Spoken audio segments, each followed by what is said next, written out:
What's up, YouTube? It's Nate Barat, Nate's Outdoor World. I've got a nice little thing I'd like to show you guys. Ooh, it's new, it's special. What is it? It is the REI quarter dome air hammock. It's awesome. I've only used it once outside. There are some pros and there are some cons, so I want to show you both. As you can see, I'm in my garage. It's cold outside and it's raining quite a bit, and I don't want to set this up in the rain for this video and have to dry it out before I pack it up. So anyway, I am going to get started. I'm going to hang this up and show you how it works.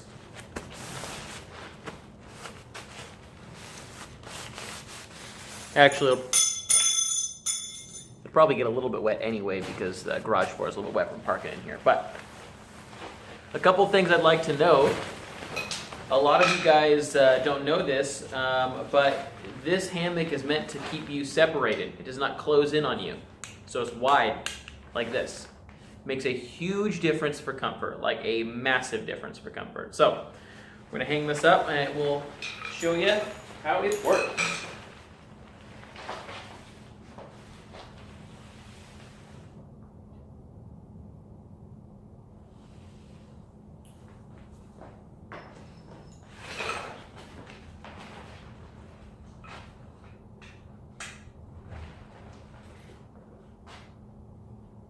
Well, it's not good as high.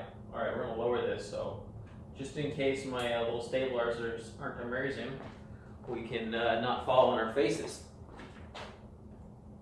Okay, so that looks better. Okay, I'm gonna give you a quick demo here and show you what we're looking at. So this is what we got here. And here's the cool thing is they have these little cinch pieces here, so you can tell that it's not quite set up correctly yet.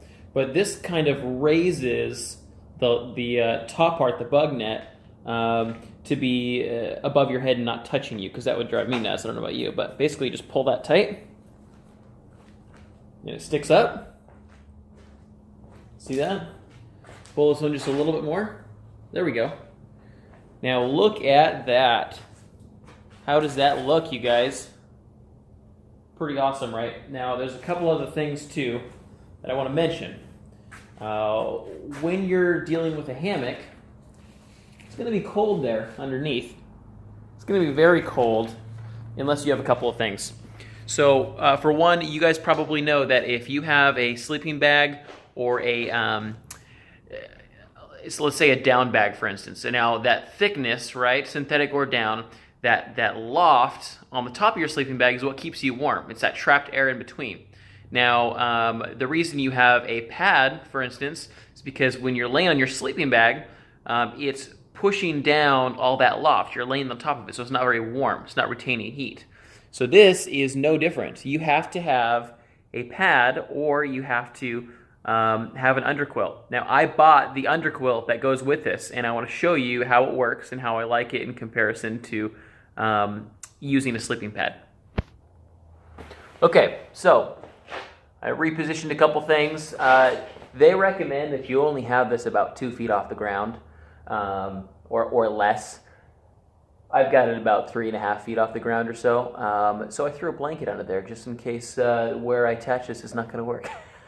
Anyway, here is the underquilt. It's, I think, rated to 50 degrees, but however, I will say this.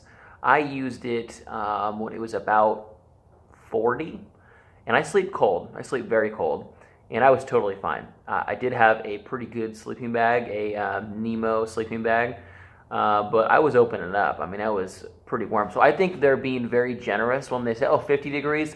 I think with a decent sleeping bag, you could even go 35 maybe. So I'll put this on and show you how this works. Now, one thing I want to point out, this cover here, if you don't want that, you're like, hey, I don't care about bugs. I want to see the stars clearly. You can actually flip that over, and then the net is on the bottom, and you don't have to use it, which is cool. I don't like bugs, so that's not the way I'm going to do it. Here it is. It does look kind of thin, but I am telling you, this is very warm. It's synthetic. It is not natural, not down, but it's pretty awesome. And the cool thing is, it's really made for this. So you see how it's kind of curved, right, like a bathtub. So it has these cinch spots where you can pull it tighter and actually wrap it around. So there's very limited air gaps or none, basically. But I'll put this in here and we'll try it out.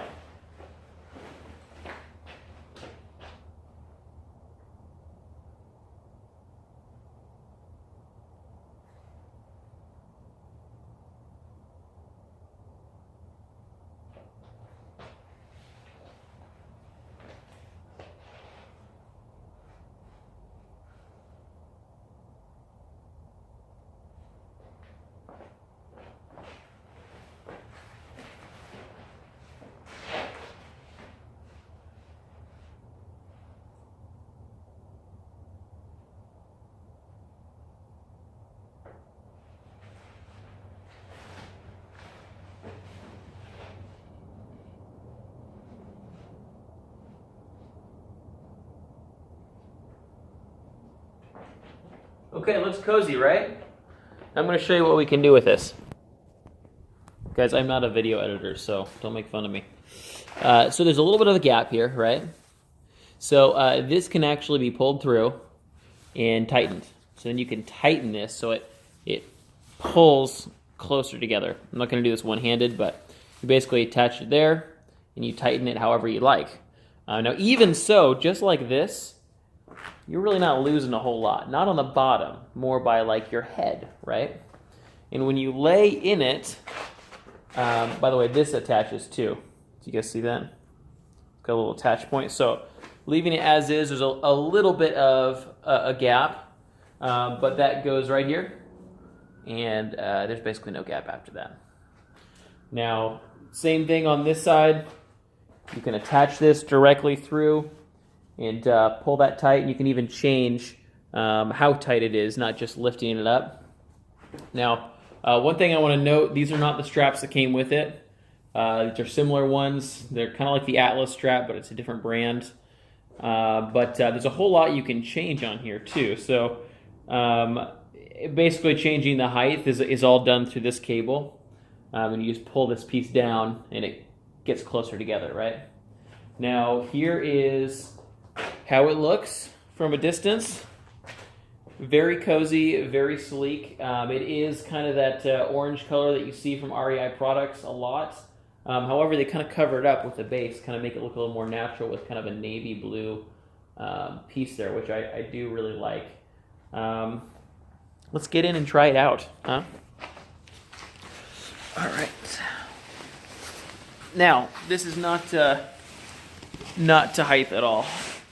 So I think my head's a little bit lower, but here I am laying in it. It's actually very comfortable. There's very little shoulder squeeze, like almost none, especially compared to some of those other ones where there's a lot. And it is giving me a little bit of a boat feel, a little bit of a curve. So the only reason for that is because it's attached to the ceiling there. Very closely attached to the ceiling, I might add. So normally you'd be pretty darn flat, and then you can just zip this sucker up if you choose to, and you are totally enclosed from bugs, very comfortable. I've noticed I'm a side sleeper, and I can actually lay down on my side like this, and you cannot do that in most sleeping hammocks that don't have that bar there, and that bar is what's important. Now, I'm not going to set up the fly because it's going to be difficult to set up in the garage. I mean, it's not that difficult, but too difficult. Let me show it to you, though. It's a very, very lightweight, thin material. You can almost see through it in the light. It has reflective end pieces there, which is awesome. Here's the thing I don't like about it. It only goes about 9 inches past the hammock on each side. So it goes to about here. You see that? On both sides. Now you think, oh, Nate, that's plenty of room. It goes way past. The problem is it's actually not enough. The first time that I used it, it was 3 nights, the only time I've used it, I'm sorry, and everything was fine most of the trip. Everything was fine, it wasn't very wet, but that last night, it was just some serious sideways wind going on. And even though it didn't rain very hard, what I was noticing is I was getting a little bit of drips in here, right? And towards the head. Very little, and this was like crazy wind and rain. Very, very unusual. So I wouldn't let that deter you from buying it. What I actually use instead is, Eno has their housefly, right? It's bigger, almost the size of the hammock, half the size of the hammock. But this wraps all the way around it, not just on top, but it actually goes down, and you can actually close it. So there's just a little bit of a slit on either end, and that makes a huge difference. I mean, that is basically as waterproof as you can get a hammock. That was a little more, I think it was like $129, but totally worth it in this case. So anyway, you guys, that is it. I will post some more videos when I get to use it more out in the wild. And if you could, please, if you're going to buy this, use that Amazon link on the bottom, because I do these for free. I want to help you guys out, and it's nice to get like $2 thrown your way when you do a video. So anyway, thanks, guys.